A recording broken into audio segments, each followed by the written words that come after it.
पहले बात मेरठ की खबर की ही तो मेरठ में सौरभ की बेरहमी से हत्या के आरोपी साहिल शुक्ला के घर पर जब न्यूज 18 की टीम पहुंची तो कमरे का नजारा बेहद हैरान और परेशान करने वाला था। आप अपने टीवी स्क्रीन पर जो तस्वीरें देख रहे हैं वो साहिल शुक्ला की मानसिक दशा को दिखाने के लिए काफी है। कमरे की हर दीवार पर कुछ ना कुछ अजीब था। कई भगवान शिव और गणेश जी की पेंटिंग बनाई हुई थी तो किसी दीवार पर शैतान की तस्वीर थी। शैतान की तस्वीर के साथ मानो तिलिस्मी भाषा में कुछ लिखा हुआ था। शैतान के सिर पर सितारे की आकृति में 4-6 सीधे शब्दों में लिखे थे, जबकि एक शब्द जो था यानी कि छठा शब्द जो था वो उल्टा लिखा हुआ था। इसमें कुछ आकृतियां ऐसी थी जिसका जिक्र ईसाई धर्म में शैतान के लिए किया जाता है। सौरभ की हत्या का आरोपी साहिल शुक्ला नशे का भी आदी था। इसका खुलासा भी उसका कमरा करता है। कमरे में न सिर्फ बियर की खाली बॉटल्स थी बल्कि दीवार पर एक ऐसी पेंटिंग भी थी जिसका मतलब था कि सिगरेट की हर कश को बांटने चलो। कमरे में रहस्यमयी आकृतियों का खुलासा तो खुद साहिल ही कर सकता है, लेकिन कमरा ये बताने के लिए काफी है कि उसका दिमाग शैतानी शक्तियों और तांत्रिक साधना में भी चलता था। ये तस्वीरें आप देखकर समझ सकते हैं कि किन किन तरीके से किस किस तरीके की तस्वीरें ये बनाता था। नशे का आदी था। बताया जाता है कि तंत्र मंत्र के चक्कर और जो शैतानी शक्तियां उसके चक्कर में भी ये पड़ा था। तो ये 3 तस्वीरें आप देख रहे हैं। सिगरेट का कोटेशन जो आपको दिखाई दे रहा है, साथ ही दीवार पर अजीबो गरीब बातें वहां पर लिखी गई है, कुछ ना कुछ आकृति वहां पर बनाई गई है। घर में बिल्ली भी दिखाई दी। तो कहा यह जा रहा है कि उसका जो दिमाग था वो शैतानी शक्तियों को लेकर शायद वो तंत्र मंत्र भी किया करता था, साधना भी किया करता था, इसलिए इस तरह की आकृति उसके कमरे के हर कोने में देखने को मिली। शब्दों के उलट फेर की भी बात सामने आई, यानी कमरा देखकर साफ तौर से अंदेशा लगाया जा सकता है कि उसकी मानसिक स्थिति किस तरह की थी। क्या वो किसी तंत्र मंत्र के चक्कर में उसने ये हत्या की, और इस हत्या के बाद अब ये जांच का विषय जरूर बना हुआ है, लेकिन कमरे को खंगालने का काम और कमरे के अंदर की तस्वीर आप देखकर जरूर समझ सकते हैं कि ये कैसा व्यक्ति था। मिस्ट्री में कई ऐसे किस्से सामने आए हैं जिसमें पत्नी की बेवफाई से लेकर पत्नी के बॉयफ्रेंड के तांत्रिक होने तक की बात सामने आई है। ये साहिल शुक्ला का घर है। अभी फिलहाल यहाँ पर ताला लगा हुआ है क्योंकि साहिल शुक्ला जेल में है और उसके घर में ऐसा कोई नहीं था जो यहाँ पर रहे। एक बूढ़ी दादी थी, नानी थी, उसको भी यहाँ से हटा दिया गया है। लेकिन इसी घर के पीछे तंत्र मंत्र का खेल होता था। साहिल शुक्ला के कमरे में कई ऐसी फोटोज बरामद हुई है जो तंत्र मंत्र की तरफ इशारा करती हैं। वही कई ऐसे पोस्टर भी बरामद हुए हैं जो नॉर्मल आदमी नहीं लगाता। और इसके अलावा नमक, बिल्ली और कुछ ऐसी चीजें बरामद हुई है जिसका ताल्लुक तंत्र मंत्र से है। मुस्कान ने कई रातें कत्ल के बाद इसी घर में गुजारी थी और ये माना जा रहा है कि साहिल स्पिरिचुअल था। साहिल भूतों प्रेतों से बात करता था और इसी बात का फायदा मुस्कान ने भी उठाया। मुस्कान ने स्नैपचैट अकाउंट बनाया साहिल की मरी हुई माँ का और उसी स्नैपचैट अकाउंट से साहिल से लगातार बात कर रही थी। और एक दिन वो आया जब उसने साहिल को उसी स्नैपचैट अकाउंट से सौरभ की कत्ल करने का आदेश दे डाला। उसने साफ तौर पर यही लिखा कि सौरभ का वध कर दो और उसी का आदेश मानते हुए सौरभ ने नृशंस हत्या की। सौरभ की नृशंस हत्या की गई। साहिल शुक्ला ने उसके हाथ पैर काटे और उसे ड्राम में भर दिया, जिसके बाद दोनों हनीमून मनाने के लिए मनाली चले गए। जिसके बाद अब जाकर जब इस कत्ल का खुलासा हुआ है तो दोनों को पुलिस ने गिरफ्तार कर लिया है और इस समय वो जेल में है। साहिल शुक्ला के घर पर ताला लगा हुआ है। इसी दीवार के पीछे जो तंत्र मंत्र का काला खेल चल रहा था उससे मोहल्ले वाले भी अनजान हैं और किसी को नहीं पता था कि इस तरह की हरकत करता था। लोग ये मानते हैं कि वो स्पिरिचुअल था, वो भूत प्रेतों से बातें करता था, लेकिन ये कोई नहीं जानता था कि इस कत्ल के पीछे इतनी गहरी साजिश भी।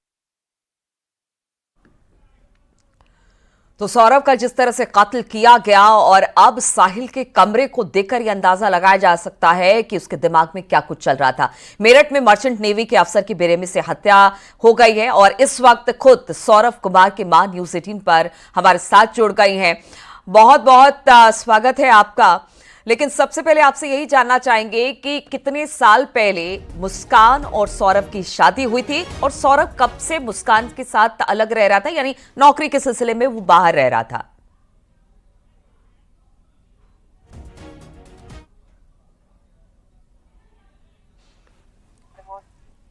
साल यहाँ पर रही, उसके बाद उसको लेके चली गई यहाँ से।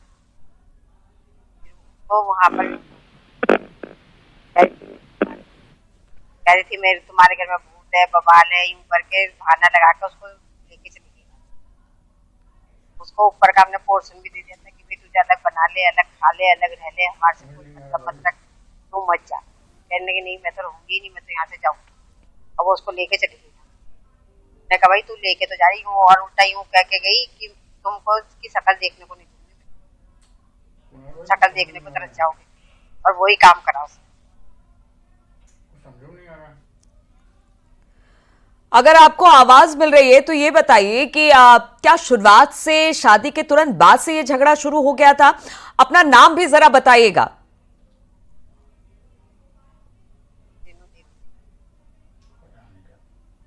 शादी के बाद क्या, थोड़े दिन बाद ही अपने घर वालों से मिलने जुलने लग गई।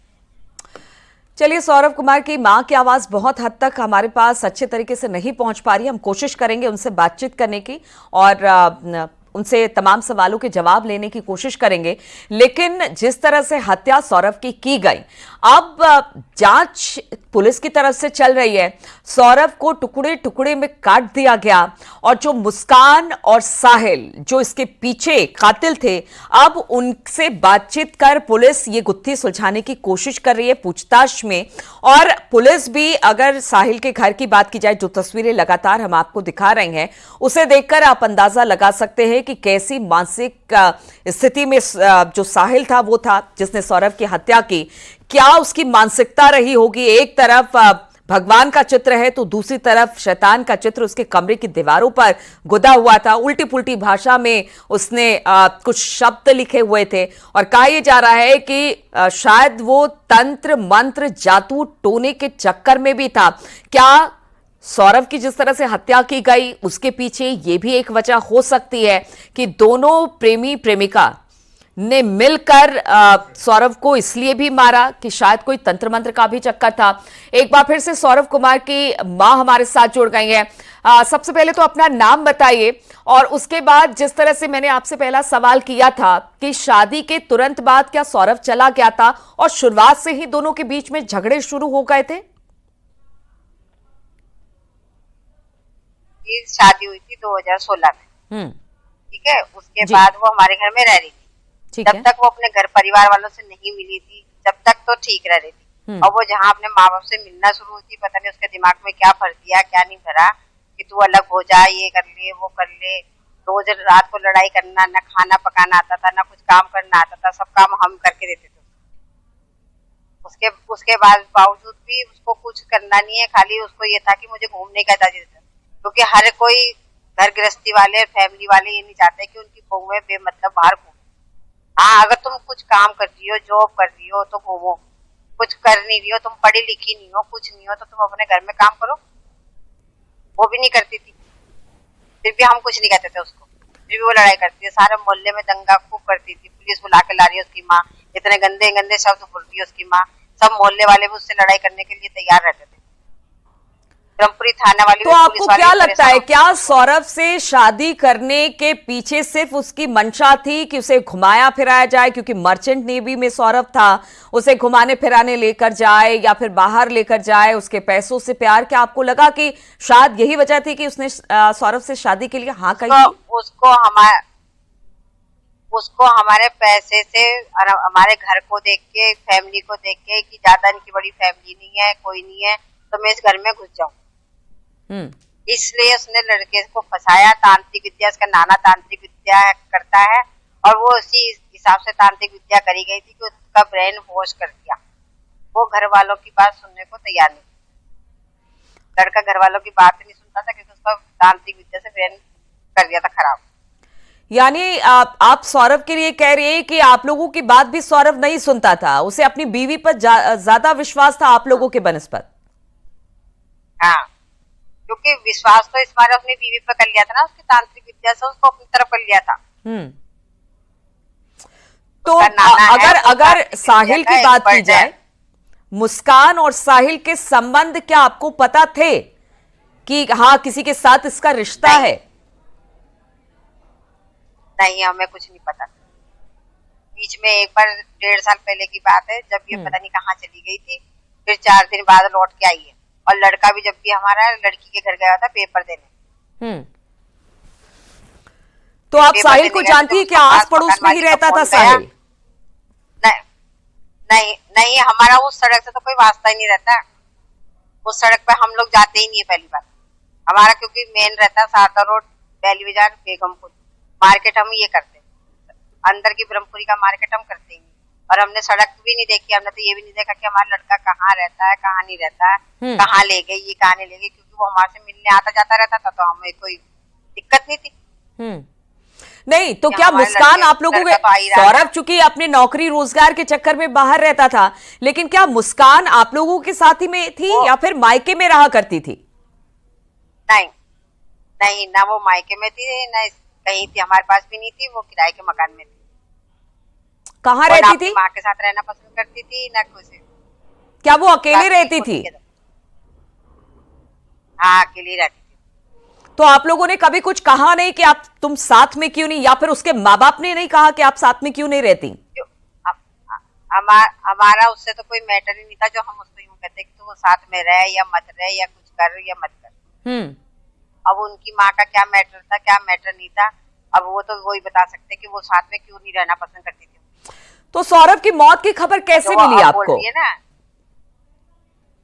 हमारे को तो 18 तारीख को 5:30 बजे बाहर गली के लड़के ने आके बताया, क्योंकि हम लोग तो अंदर थे, हम लोग बाहर नहीं गए थे। वो आके बता रहे हैं कि चाची ऐसे ऐसे बात हो गई, तुम्हारा लड़का कहाँ है? मैंने कहा भाई वो तो मैसेज डाल रही, सब डाल रही है, वो तो घूमने गया हुआ। कह रहे नहीं, वो ऐसे ऐसे वहां पर सासरी की कोठी के तरह उसका मर्डर हो गया। मैंने कहा ऐसे कैसे मर्डर हो गया? क्योंकि उसकी जो मुस्कान है, उसने पूरा मैसेज रिप्लाई करा है, सब यारों को, दोस्तों को, सबको रिप्लाई करा। 18 तारीख से अभी तक, होली के बाद तक का सबके पास हैगा, और 18 तारीख को भी उसने मैसेज करा है सबको।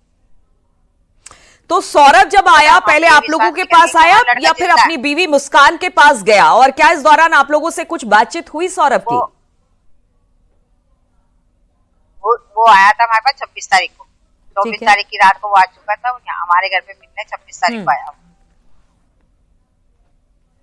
कुछ बातचीत हुई इसकी तारीख को आया सौरभ था की वो। आप लोगों से?